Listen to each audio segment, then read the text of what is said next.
At the turn of the 20th century, the world was undergoing one of the greatest transformations in human history. For most of human existence, objects were scarce, expensive, and often made to order. A pair of shoes was expected to last years, repaired over and over. A piece of furniture might be handed down through generations. If a household wanted a certain tool, it might be forged by a local craftsman or ordered through a long and uncertain process. Choice, in the modern sense, was limited. One kind of lamp oil, a handful of fabric colors, a single soap made by a local producer. By 1900, however, industrialization had reshaped the very conditions of production. Steam power, electricity, and the assembly line began to make standardization and scale possible. The result was not just an increase in goods, but the beginning of what we might call everyday abundance, the first step toward oversaturation. Factories by this era were not new, but they were reaching new levels of efficiency. The textile industry, for instance, could now produce a staggering variety of fabrics at speeds unimaginable in the 19th century. Standardized machinery allowed companies to replicate identical items in bulk, creating the possibility for the first mass-market brands. One of the most iconic symbols of this shift was Henry Ford's moving assembly line, which debuted in 1913.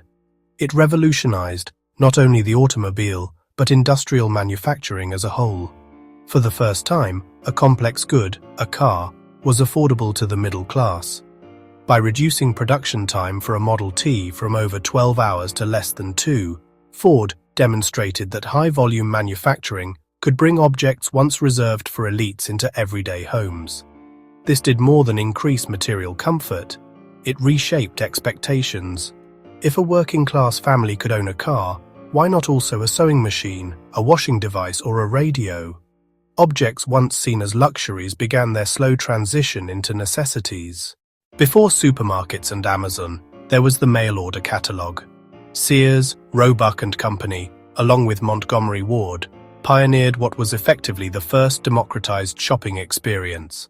Their catalogues, thick as novels, contained thousands of items: clothing, tools, furniture, watches, even prefabricated houses. For rural Americans, who made up the majority of the population at the time, these catalogues opened a new world. A farm family in Nebraska could now flip through pages showing dresses in the latest Chicago fashions, order a wristwatch by mail, or even receive a house kit delivered by rail. The effect was cultural as much as economic. People began to browse, to imagine possibilities beyond local supply. This was an early taste of what oversaturation feels like, confronting dozens of near-identical options for a single item. Should one order the Boston cut shoe, the Oxford cut, or the plain toe? It was overwhelming but also thrilling. The catalogue experience also introduced the concept of shopping as leisure rather than strictly necessity.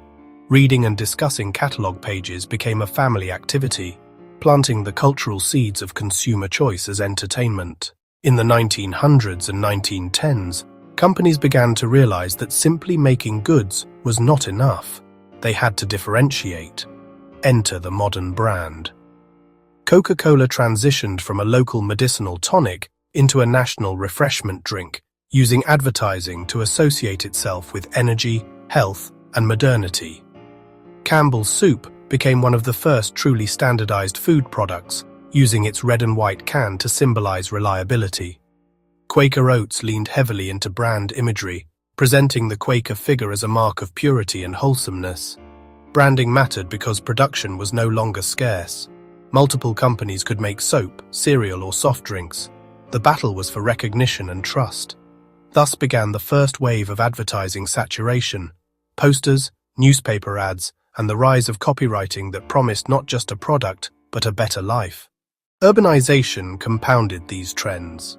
By 1910, cities across the industrialized world had department stores: Macy's in New York, Marshall Field's in Chicago, Selfridges in London. These spaces didn't just sell goods, they showcased them in endless displays, teaching consumers to compare, evaluate, and desire.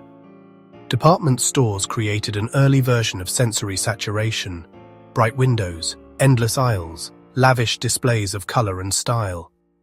Shoppers didn't only buy, they experienced. For the first time, choice was staged as spectacle.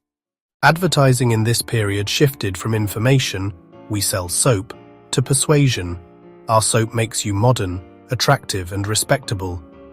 New psychological insights from figures like Walter Dill Scott, who applied psychology to marketing, encouraged advertisers to appeal to emotions and identity.